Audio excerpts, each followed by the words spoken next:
Welcome to The Explainer. So if you've ever meditated, you've probably chased that feeling of deep, blissful peace. But what if that feeling, the very thing you think of as progress, is actually a trap?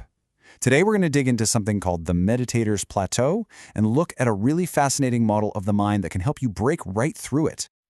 Oh yeah, many of us know this feeling, right? Time just melts away. The outside world fades into the background, and this incredible sense of peace just washes over you.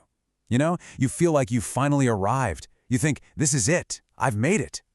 But here's the kicker. What if this wonderfully pleasant state isn't the goal at all? What if it's actually a dead end?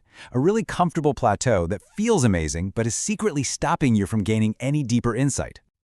Yep, this trap actually has a name. It's called subtle dullness. It's this hazy, cozy state that feels so good, but it's one of the biggest roadblocks you can hit. And it's so seductive because it feels like what you're aiming for, but really, it's just a beautifully furnished cul-de-sac. Okay, so how do you spot it? You're looking for three key signs that are all happening at the same time. First, things lose their sharpness. Your breath might feel a bit fuzzy or less distinct. Second, your awareness of other things like sounds or body sensations starts to fade out.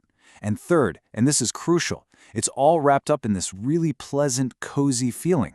It's the combination of all three that's the big red flag. All right, so to get past this plateau, we need a new way of looking at things. We need a better map of the mind, one that really shows us what's happening under the hood. So let's try this thought experiment. Imagine your mind isn't just one single entity, but it's more like a huge corporation. Your conscious mind, that's the boardroom. It's kind of a passive space where information gets presented.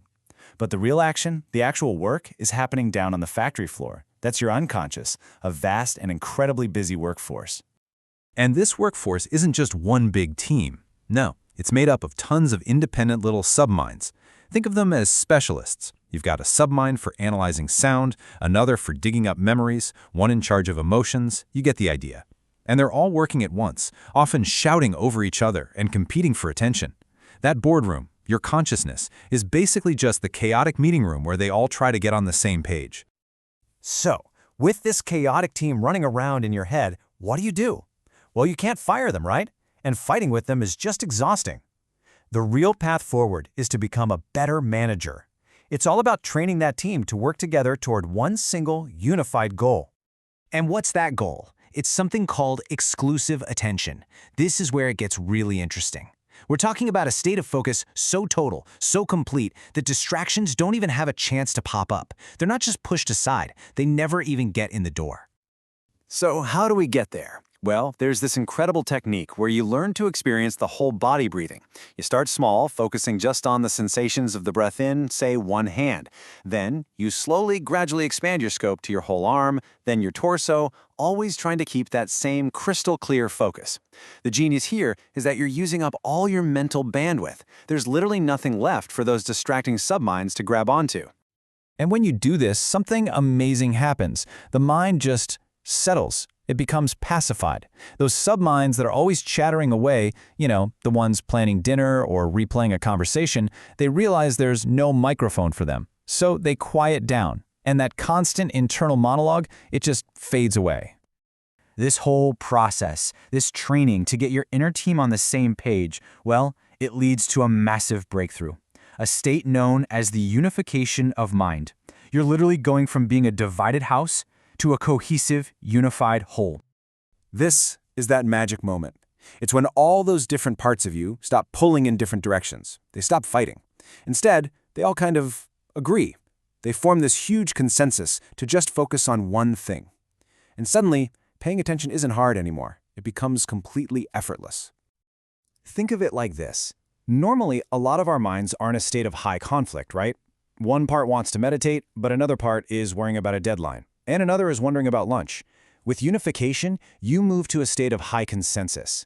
Your entire inner team is finally on board, working in harmony. Now this is where it gets really profound. Because when your mind unifies like this, it doesn't just feel different. It actually changes how you perceive reality. It's like you start peeling back all the layers of commentary, all the labels and judgments your mind constantly slaps onto everything. And what's left underneath is just direct experience. Raw sensation as it's happening from moment to moment. The breath is no longer the idea of an in-breath or an out-breath. It's just the pure, raw feeling of air moving, of pressure, of temperature. No labels, just what is. This whole journey, it's about so much more than just having a good meditation session.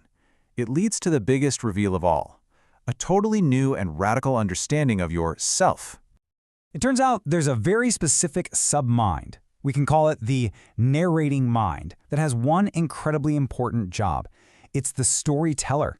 It takes all the chaotic, disconnected moments of your life and weaves them into a neat, tidy story, a narrative that makes sense.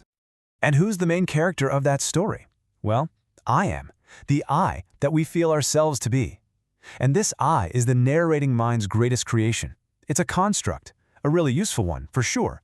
It's like a center of gravity that holds the whole story of us together. But at the end of the day, it's still a construct. And when you see that, well, it changes everything. It reframes the entire purpose of the journey. And it leaves us with one heck of a question to chew on. If the I at the very center of your universe is just a character in a story, then who or what is listening?